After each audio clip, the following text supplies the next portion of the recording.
Ən çətin problemimiz odur ki, kənddə marşrut yoxdur.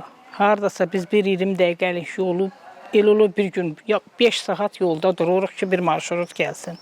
Kənd arası məsəl üçün marşrutumuz yoxdur. Bir dənə var, özünündür, o da istədiyi vaxtı gedir, istədiyi vaxtı getmir. Ən çox o marşrutdan biz çətinlik çəkirik. Kənd arası bir dənə marşrut istəyirik. Ondan başqa kəndimizdə uşaq bağçası yoxdur.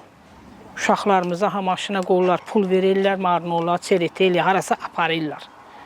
O da bizə problemdir. Kənddə su yoxdur, içməli su yoxdur, bir dənə içməli su var.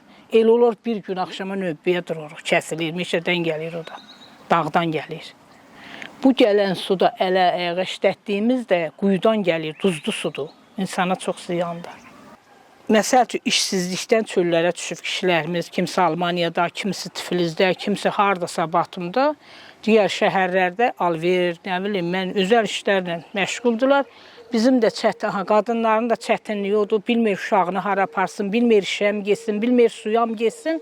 Çox çətinlik yaralayır qadınlara.